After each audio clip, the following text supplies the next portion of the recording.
ಮಾಡಿದೆ. ಎರಡನೇ ಅಲೆಯ ಭೀತಿ ಎದುರಾಗಿರುವಂತದ್ದು.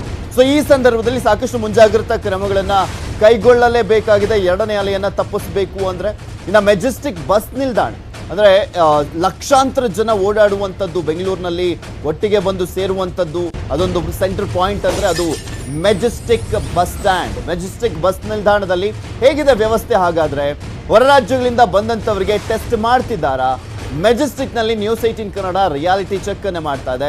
ಯಾವ್ಯಾವ ರೀತಿಯಾಗಿ ಅಲ್ಲಿ ವ್ಯವಸ್ಥೆಯನ್ನ ಮಾಡಿಕೊಳ್ಳಲಾಗಿದೆ, ಏನ್ ಮಾಡ್ತಾ ಇದ್ದಾರೆ, ಯಾವ ರೀತಿಯಾದಂತ ಮುಂಜಾಗ್ರತಾ ಕ್ರಮಗಳನ್ನ ಕೈಗೊಂಡಿದೆ ರಾಜ್ಯ ಸರ್ಕಾರ ಎರಡನೇ ಅಲೆಯನ್ನ ತಡೆಗಟ್ಟುವಂತ ನಿಟ್ಟಿನಲ್ಲಿ ಅನ್ನೋದ್ರ ಬಗ್ಗೆ ಕಂಪ್ಲೀಟ್ ಆದಂತ ಡೀಟೇಲ್ಸ್ ಅನ್ನ ನೀಡ್ತಾರೆ ನಮ್ಮ ಪ್ರತಿನಿಧಿ ಆಶಿಕ್. ನೇರ ಸಂಪರ್ಕದಲ್ಲಿ ಜಾಯ್ನ್ ಆಗ್ತಾ ಇದ್ದಾರೆ.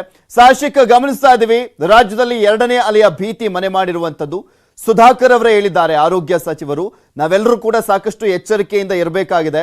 ಮುಂದೆ ಲಾಕ್ ಡೌನ್, ನೈಟ್ ಕರ್ಫ್ಯೂ ಅನ್ನ ತಡಿಬೇಕು, ಜಾರಿ ಆಗಬಾರ್ದು ಅಂದ್ರೆ ಈಗಿನಿಂದಲೇ ಮುಂಜಾಗ್ರತಾ ಕ್ರಮಗಳನ್ನ ಕೈಗೊಳ್ಳೋದ್ರ ಜೊತೆಗೆ ನಿಮ್ಮ ಸಹಕಾರ ಅಗತ್ಯ ಅಂತ.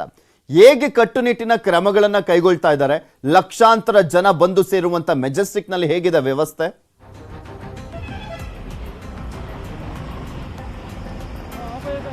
ಎಸ್ ಪೃಥ್ವಿ, ಏನೋ ಆ ಬೆಂಗಳೂರಿಗೆ ಮತ್ತೊಂದು ಕಂಟಕ ಎದುರಿಸುವಂತ ಮಾಡಿರುವಂಥದ್ದು ಏನು ಕರ್ನಾಟಕದ ಪಕ್ಕದಲ್ಲಿರುವಂತಹ ಮಹಾರಾಷ್ಟ್ರ, ಅದೇ ರೀತಿ ಈ ಕಡೆ ಏನು ದಕ್ಷಿಣ ಭಾಗದಲ್ಲಿರುವಂತಹ ಕೇರಳ. ಹೀಗಾಗಿ ಬೆಂಗಳೂರಿಗೆ ಅಲ್ಲಿಂದ ಸಾಕಷ್ಟು ಪ್ರಯಾಣಿಕರು ದಿನಕ್ಕೆ ಬರ್ತಾರೆ. ಹೀಗಾಗಿ ಬೆಂಗಳೂರಿನಲ್ಲಿ ಅದರಲ್ಲೂ ಮುಖ್ಯವಾಗಿ ಏನು ಸೆಂಟರ್ ಆಫ್ ಏನು ಗ್ಯಾದರಿಂಗ್ ಆಗಿರುವಂತಹ ಮೆಜೆಸ್ಟಿಕ್ ಬಸ್ ನಿಲ್ದಾಣದಲ್ಲಿ ಕೆಲವೊಂದು ಕಟ್ಟುನಿಟ್ಟಿನ ಕ್ರಮಗಳನ್ನು BBMP ಜೊತೆಗೆ ರಾಜ್ಯ ಸರ್ಕಾರ ತೆಗೆದುಕೊಂಡಿರುವಂಥದ್ದು. ಆ ಚಿತ್ರಣಗಳನ್ನು ನಿಮ್ಗೆ ತೋರಿಸ್ತಾ ಹೋಗ್ತೀನಿ. ಪ್ರಮುಖವಾಗಿ ಬೆಂಗಳೂರಿನ ಅಂದ್ರೆ ಮೆಜೆಸ್ಟಿಕ್ ಬಸ್ ಸ್ಟ್ಯಾಂಡ್ ಏನಿದೆ ಅದರ ಅಲ್ಲಲ್ಲಿ ಕೆಲವೊಂದು ಟೆಸ್ಟಿಂಗ್ ಸೆಂಟರ್ ಅನ್ನ ಈಗಾಗಲೇ ಮಾಡಿದ್ದಾರೆ. ಆ ಟೆಸ್ಟಿಂಗ್ ಸೆಂಟರ್ಗಳಲ್ಲಿ ಏನು ಹೊರ ರಾಜ್ಯದಿಂದ ಬರುವಂತಹ, ಮುಖ್ಯವಾಗಿ ಹೊರ ರಾಜ್ಯಗಳಿಂದ ಬರುವಂತಹ ಏನು ಪ್ರಯಾಣಿಕರು ಇರ್ತಾರೆ ಅವರಿಗೆ ಟೆಸ್ಟ್ ಮಾಡಲಾಗುತ್ತೆ.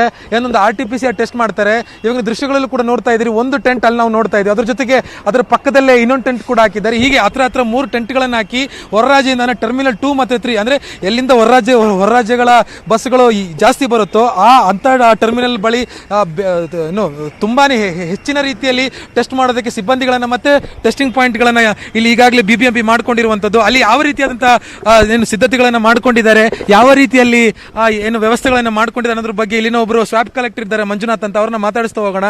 ಸರ್, ಈಗಾಗಲೇ ಹೊರ ರಾಜ್ಯದಿಂದ ಸಾಕಷ್ಟು ಜನ ಬರ್ತಿದ್ದಾರೆ, ಅವ್ರಿಗೆ ಟೆಸ್ಟ್ ಕೂಡ ಮಾಡ್ತಿದ್ದೀರಾ, ಹೆಂಗಿದೆ ವಾತಾವರಣ?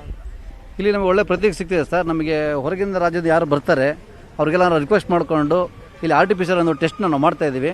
ಒಳ್ಳೆ ರೀತಿಯೆಲ್ಲ ಬಂದು ಜನ ಸ್ಪಂದನೆ ಮಾಡ್ತಾ ಇದ್ದಾರೆ ಸರ್. ದಿನದಿಂದ ಈ ಟೆಸ್ಟ್ ಇಲ್ಲಿ ಮಾಡ್ತಿದ್ದೀರಾ? ಇದು ನಾವು ಸಾಧಾರಣ 1-1.5 ತಿಂಗಳಿಂದ ಮಾಡ್ತಾ ಇದ್ದೀವಿ ಸರ್. ಎಷ್ಟು ಜನರಿಗೆ ಈಗಾಗಲೇ ನೀವು ಮಾಡಿರ್ಬೋದು ಅನ್ನೋದ್ರ ಡೇಟಾ ಇದೆ? ಇವತ್ತು ನಾವು ಬೆಳಗ್ಗೆ ನಾವು ಹೆಚ್ಚು ಕಮ್ಮಿ 6 ಕಾಲಿಗೆ ಬಂದು ಇಲ್ಲಿ ಸೇರ್ಕೊಳ್ತೀವಿ ಸರ್.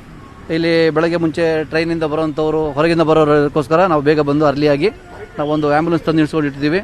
ನಾವೆಲ್ಲ ಟೆಸ್ಟ್ನ ಸ್ಟಾರ್ಟ್ ಮಾಡಿಕೊಂಡು ಸೊ ಈಗ ನಾವು ಬೆಳಗ್ಗೆ 6 ಸ್ಟಾರ್ಟ್ ಮಾಡಿದ್ದೀವಿ. ಈಗ ನಮ್ಮದು 175 ಮಾಡಿದ್ದೀವಿ ಸರ್ ಆಲ್ರೆಡಿ. ಪೃಥ್ವಿ, ಪ್ರಮುಖವಾಗಿ ಏನು ಅಂತಂದ್ರೆ ಇಲ್ಲಿನ ಹೊರ ರಾಜ್ಯಗಳಿಂದ ಬರುವಂತಹ ಪ್ರಯಾಣಿಕರು ಇರ್ತಾರಲ್ವಾ, ಅವರನ್ನ ಇಲ್ಲಿ ಟೆಸ್ಟ್ ಮಾಡಿಸಿ ಅವರ ಸ್ವಾಬ್ ಅನ್ನ ಕಲೆಕ್ಟ್ ಮಾಡಿ ಇಲ್ಲಿಂದನೇ ನೇರವಾಗಿ ಆಸ್ಪತ್ರೆಗೆ, ಅದರಲ್ಲೂ ಮುಖ್ಯವಾಗಿ ವಿಲ್ಸನ್ ಗಾರ್ಡನ್ ಅಲ್ಲಿ ಇರುವಂತಹ ಪ್ರಾಥಮಿಕ ಅಂದ್ರೆ ಪ್ರೈಮರಿ ಹೆಲ್ತ್ ಸೆಂಟರ್ ಏನಿದೆ ಅಲ್ಲಿಗೆ ರವಾನಿಸಿ ಅಲ್ಲಿಂದ ಒಂದು ಟೆಸ್ಟ್ ಸ್ಯಾಂಪಲ್ ಅನ್ನ ಅದನ್ನ ಒಂದು ರೀತಿಯಲ್ಲಿ ಎಕ್ಸಾಮಿನ್ ಮಾಡಿ ಆ ರಿಪೋರ್ಟ್ ಅನ್ನ ತೆಗೆದುಕೊಂಡು ಅವರಿಗೆ ಕೊಡುವಂತದ್ದು. ಪಾಸಿಟಿವ್ ಇದ್ದವರಿಗೆ ಮೆಸೇಜ್ ಮಾಡಲಾಗುತ್ತೆ. ಇದಕ್ಕೆ ಟೆಸ್ಟ್ ಮಾಡುವಂತ ಸಂದರ್ಭದಲ್ಲಿ ಅವರ ಡೀಟೇಲ್ಸ್ ಗಳೇನಿದಾವೆ ಎಲ್ಲವನ್ನು ಕೂಡ ಇವರು ಆನ್ಲೈನ್ ಮೂಲಕ ಅರ್ಜಿಯನ್ನ ಫಿಲ್ ಮಾಡ್ತಾರೆ. ಅದಕ್ಕೂ ಕೂಡ ಸಪರೇಟ್ ಸಿಬ್ಬಂದಿಗಳಿದ್ದಾರೆ. ಇನ್ನು ಪ್ರಮುಖವಾಗಿ ಯಾರು ಸ್ವಾಬ್ ಅನ್ನ ಕಲೆಕ್ಟ್ ಮಾಡ್ತಾರೋ ಅವರೆಲ್ಲರೂ ಕೂಡ PPE ಕಿಟ್ ಹಾಕೊಂಡು ಒಂದು ಮುನ್ನೆಚ್ಚರಿಕಾ ಕ್ರಮವನ್ನು ಈಗಾಗಲೇ ತೆಗೆದುಕೊಂಡಿದ್ದಾರೆ. ಒಟ್ಟಾರೆಯಾಗಿ ಬೆಂಗಳೂರಿಗೆ ಹೊರ ರಾಜ್ಯಗಳಿಂದ ಬರ್ತಾ ಇರುವಂತಹ ಪ್ರಯಾಣಿಕರು ಯಾರಿದ್ದಾರೆ ಅವರೆಲ್ಲರನ್ನೂ ಕೂಡ ಅವರ ಮೇಲೆ ನಿಗಾ ಇಡೋದಕ್ಕೆ BBMP ಒಂದು ಕ್ರಮವನ್ನು ತೆಗೆದುಕೊಂಡಿರುವಂತದ್ದು. ಪೃಥ್ವಿ.